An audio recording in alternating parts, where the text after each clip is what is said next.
Elon Musk का इंसानों को मार्स पर बसाने का प्लान हमें कोई ख्याली या फिक्शनल स्टोरी से कम नहीं लगता। टेस्ला और स्पेस एक्स कंपनी के मालिक इलॉन मस्क का वाज़े तौर पे प्लान है कि 2050 तक वो मार्स पर इंसानों का एक पूरा शहर बनाएगा जिसमें 10 लाख इंसान रह सकेंगे, और वो भी अर्थ की मदद के बगैर। इलॉन मस्क के इस प्लान का मजाक उड़ाया जाता था, लेकिन मार्स कॉलोनाइजेशन के इस ख्वाब पर लोग तब यकीन करने लगे जब नासा ने भी स्पेस एक्स के मार्स मिशन को ज्वाइन कर लिया। क्योंकि पिछले कई सालों से स्पेस एक्स रॉकेट टेक्नोलॉजी में काफी ज्यादा तरक्की कर चुकी है। जैसा कि हम जानते हैं कि इलॉन मस्क की company Tesla electric auto pilot cars बनाने में भी एक्सपर्ट है। इसी तरह स्पेस एक्स के रॉकेट्स में भी ऐसी टेक्नोलॉजी इस्तेमाल की गई है जिसमें वो कम से कम फ्यूल यूज करके स्पेस तक पहुंचाने की कैपेबिलिटी रखते हैं। मार्स, जो कि अर्थ से 6 करोड़ 20 लाख किलोमीटर दूर है, वहां तक इंसानों को पहुंचाने के लिए एक खास स्टारशिप बनाई जा रही है जो इलॉन मस्क के मुताबिक टेस्ला में इस्तेमाल होने वाली बैटरीज पर ऑपरेट होगी, यानी उसमें फ्यूल कम से कम इस्तेमाल किया जाएगा। मार्स तक तो वो इंसानों को पहुंचा देगा, लेकिन सवाल ये उठता है कि मार्स पर इंसानों की कॉलोनी कैसे मुमकिन होगी। आखिर इलॉन मस्क और नासा इस हरे भरे अर्थ को छोड़कर इंसानों को इस बंजर मार्स की जमीन पर क्यों बसाना चाहते हैं? ना ही वहाँ सांस लेने के लिए ऑक्सीजन है, ना ही खाने पीने का सामान, और ना ही -100 डिग्री सेल्सियस जितनी सर्दी में सर छुपाने की जगह। जब वहाँ इंसान के रहने की कोई बेसिक फैसिलिटी भी मौजूद नहीं है, तो आखिर मार्स पर इंसानों की कॉलोनी बनाना मुमकिन कैसे होगा? ज़ेम टीवी की वीडियोस में एक बार फिर से खुशामदीद। नाजरीन, यही वो सवालात हैं जिनके जवाब आप इस वीडियो में जान सकेंगे। सबसे पहले बात करते हैं कि जब इस अर्थ पर इंसान के रहने की सारी नेचुरल फैसिलिटीज मौजूद हैं, तो फिर इंसानों को मार्स पर भेजने की जरूरत ही क्या है? पिछली कई सदियों से हमारे प्लेनेट अर्थ की हेल्थ के ऊपर जो भी रिसर्च हो रही थी, अफसोस के साथ उन तमाम रिसर्च के रिजल्ट्स नेगेटिव आए हैं। साइंसदानों का कहना है कि जब से इंसान ने फॉसिल फ्यूल्स यानी पेट्रोल और गैस का इस्तेमाल शुरू किया है, तब से अर्थ का टेम्परेचर बढ़ता चला जा रहा है, और एक वक्त ऐसा आएगा जब ये टेम्परेचर इतना ज्यादा हो जाएगा कि अर्थ पर किसी भी जानदार का रहना मुमकिन नहीं होगा। एक सर्वे के मुताबिक हर 10 सालों में अर्थ का एवरेज टेम्परेचर 0.16 डिग्री सेल्सियस जितना बढ़ रहा है। यानी जिन गर्म इलाकों में अभी इंसान बसते हैं, अगर ये सब ऐसे ही चलता रहा तो आज से 150 सालों के बाद वहाँ इंसान का रहना मुमकिन नहीं होगा। टेम्परेचर बढ़ने की वजह से ग्लेशियर्स भी धड़ाधड़ पिघल रहे हैं, जिनकी वजह से फ्लड्स, साइक्लोन्स और सुनामी का चांस भी बढ़ता जा रहा है। बात सिर्फ फ्यूल के इस्तेमाल की ही नहीं है। इस पॉल्यूशन ने हमारे अर्थ की ओजोन लेयर को भी डैमेज कर दिया है। वो ओजोन लेयर जो सूरज से निकलने वाली जानलेवा रेस से हमें बचाती है, वो भी अब आहिस्ता आहिस्ता करके डैमेज होती जा रही है। यानी एक तरफ पॉल्यूशन से पैदा होने वाली गर्मी और दूसरी तरफ खौफनाक सोलर रेडिएशंस। साइंसदानों को एक बात तो कंफर्म हो चुकी है कि एक ना एक दिन हमारा अर्थ रहने के काबिल नहीं बचेगा, और यही वजह है कि हम इंसान अपने लिए एक दूसरा घर यानी एक दूसरा प्लेनेट अभी से ढूंढ रहे हैं। लेकिन सिर्फ मार्स ही क्यों? हमारे सोलर सिस्टम में तो दूसरे भी कई प्लैनेट्स मौजूद हैं, तो फिर आखिर मार्स को ही क्यों चुना जा रहा है? हमारे सोलर सिस्टम में हमारा एक पड़ोसी प्लेनेट वीनस है और दूसरा मार्स। वीनस जो मार्स के मुकाबले में अर्थ से काफी ज्यादा करीब है, लेकिन हम वहां नहीं जा सकते क्योंकि वहां वही सब कुछ है जिससे हम भाग रहे हैं, यानी गर्मी। जी हाँ, वीनस सूरज के गिर्द चक्कर लगाने वाला दूसरा प्लेनेट है जहाँ गर्मी इतनी शदीद होती है कि लोहे को भी पिघला कर रख दे। दूसरी तरफ हमारा पड़ोसी है मार्स, जो सूरज के गिर्द चक्कर लगाने वाला चौथा प्लेनेट है। यहाँ वीनस जैसी आग तो नहीं बरसती, पर यहाँ सर्दी अर्थ के आर्कटिक रीजन से भी ज्यादा होती है। सिर्फ कड़ाकेदार सर्दी ही नहीं है जो मार्स पर इंसानों के लिए मुश्किल खड़ी करे, बल्कि ना ही वहाँ ऑक्सीजन है और ना ही पानी, यानी इंसान के जिंदा रहने की बेसिक फैसिलिटीज भी वहां मौजूद नहीं है। ये सारी कंडीशंस जानने के बावजूद भी नासा और इलॉन मस्क के पास आखिर ऐसा क्या प्लान है जिससे वो मार्स पर इंसानों को जिंदा रख सकते हैं? इलॉन मस्क के प्लान के मुताबिक 2026 में पहले मार्स पर इंसानों का एक छोटा ग्रुप जाएगा। इस ग्रुप के पास कम से कम 2 साल जिंदा रहने की तमाम चीजें मौजूद होंगी। यानी खाना पीना, ऑक्सीजन और प्रेशराइज्ड सूट्स। लेकिन इस ग्रुप के वहां जाने से भी पहले मार्स पर एक प्रोटेक्टिव शेल्टर बनाना बहुत ही जरूरी है, क्योंकि मार्स पर मिट्टी के खौफनाक तूफान इंसानों को नुकसान पहुंचा सकते हैं। ये प्रोटेक्टिव शेल्टर्स मार्स पर मौजूद मिट्टी से ही बनाए जाएंगे, लेकिन जब मार्स पर इंसान नहीं होंगे तो ये शेल्टर आखिर बनाएगा कौन? हैरत अंगेज तौर पे ये शेल्टर्स मार्स पर मौजूद रोबोट्स बनाएंगे।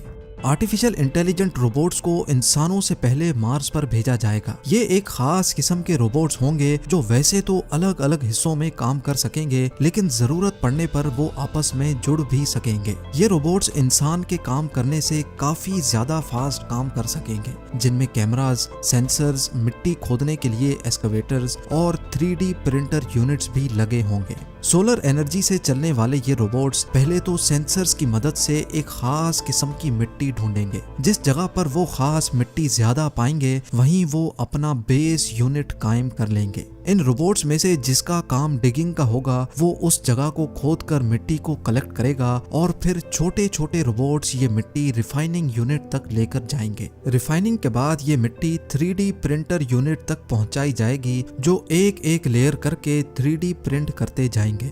कई महीनों तक ये काम ऐसे ही चलता रहेगा, जिसको अर्थ से बैठकर भी मॉनिटर किया जा सकेगा। शेल्टर कंप्लीट होने के बाद स्टार्ट होगा रोबोट्स का दूसरा फेज।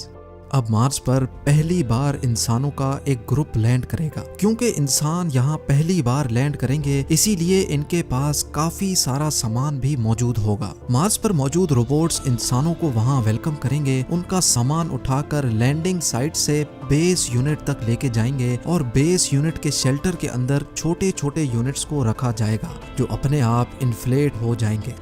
क्योंकि मार्स का एटमॉस्फेरिक प्रेशर बहुत ही कम है, इसी वजह से इंसान वहाँ इन प्रेशराइज्ड यूनिट्स में रहेंगे। यानी इन यूनिट्स में अर्थ की तरह आर्टिफिशियल प्रेशर बनाया जाएगा। ये सारे प्रेशराइज्ड केबिन्स एक दूसरे से जुड़े होंगे और इनको इलेक्ट्रिसिटी देने के लिए एक सोलर फार्म रोबोट्स की मदद से कायम किया जाएगा। अगर किसी इंसान को बेस यूनिट से बाहर जाना होगा तो एक स्पेशल गाड़ी केबिन के दरवाजे से आकर फिक्स हो जाएगी, ताकि दरवाजा खोलने से अंदर का प्रेशर लीक ना हो सके।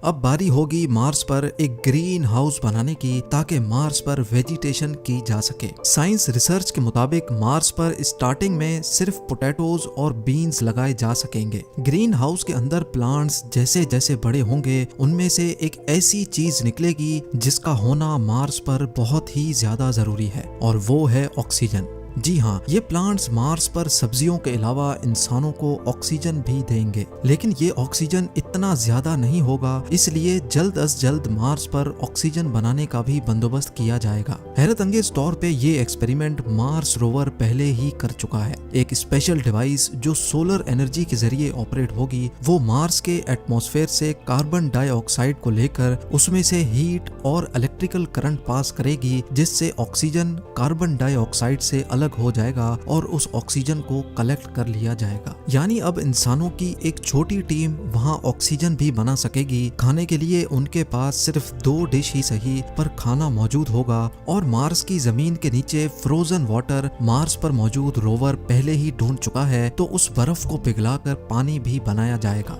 100 बातों की एक बात, मार्स पर भेजे गए इंसान अब बगैर अर्थ की मदद से जिंदा भी रह सकेंगे और वक्त पड़ने पर वापस अर्थ की तरफ रवाना भी हो सकेंगे। लेकिन क्या ये सब ऐसे ही चलता रहेगा? क्या मार्स पर जाने वाले लोग कभी भी अपने केबिन से बाहर नहीं निकलेंगे? अगर मार्स पर जाकर भी ऐसी ही जिंदगी गुजारनी है, तो फिर इतने ज्यादा ताम झाम की आखिर जरूरत ही क्या थी? साइंसदानों के पास इस मसले का कोई सॉल्यूशन तो नहीं है, लेकिन उनका ये ख्याल है कि अगर मार्स के एटमॉस्फेयर में कुछ ऐसी चेंजेस की जाएं जिससे मार्स का टेम्परेचर बढ़ जाए, तो शायद आने वाले 100 या 200 सालों के बाद मार्स वैसा ही हरा भरा हो सकता है जैसा अभी हमारा अर्थ है। यानी साइंसदानों के मुताबिक मार्स का टेम्परेचर बढ़ाने से वहाँ दोबारा जिंदगी पाई जा सकती है, और इस काम के लिए जो आइडियाज दिए जा रहे हैं वो जानकर यकीन करना मुश्किल होगा। एक MIT स्टूडेंट मार्गरीटा मैरिनोवा का आइडिया है कि मार्स पर रोबोट्स की मदद से फैक्ट्रीज बनाई जाएं, जो सुबह शाम और दिन रात सिर्फ एक ही काम करेंगी। उनका काम होगा सिर्फ धुआं निकालना, और उस धुएं की वजह से मार्स में भी वही सब कुछ होगा जो अर्थ के साथ हो रहा है, यानी ग्लोबल वार्मिंग। दूसरी तरफ इलॉन मस्क ने भी मार्स का टेम्परेचर बढ़ाने के लिए एक आइडिया दिया है और वो ये है कि मार्स पर न्यूक्लियर वेपन इस्तेमाल किए जाएं। उनका कहना है कि मार्स पर 10,000 न्यूक्लियर मिसाइल्स फायर किए जाएंगे तो वहाँ की आइस भी मेल्ट होगी और वहाँ का ओवरऑल टेम्परेचर भी बढ़ेगा, जिसकी वजह से मार्स जल्द अज जल्द इंसानों के रहने के काबिल बन सकेगा। नाजरीन, इलॉन मस्क और नासा का अभी तक का प्लान यही है कि 2026 में पहले इंसानों का छोटा ग्रुप वहां जाकर मुख्तलिफ एक्सपेरिमेंट्स करेगा और फिर हर 2 सालों के बाद जब अर्थ और मार्स एक दूसरे के करीब आ जाते हैं तब वहां मजीद लोग भेजे जाएंगे। 2050 तक मार्स पर 10 लाख लोग ऐसे ही प्रेशराइज्ड केबिन्स में रहेंगे और साथ साथ मार्स का टेम्परेचर बढ़ाने के लिए भी कोशिशें की जाएंगी। उनका ख्याल है कि 100 या 200 सालों के बाद वो मार्स को भी अर्थ जैसा प्लेनेट बनाने में कामयाब हो जाएंगे। उम्मीद है ज़ेम टीवी की ये वीडियो भी आप लोग भरपूर लाइक और शेयर करेंगे। आप लोगों के प्यार भरे कमेंट्स का बेहद शुक्रिया। मिलते हैं अगली शानदार वीडियो में।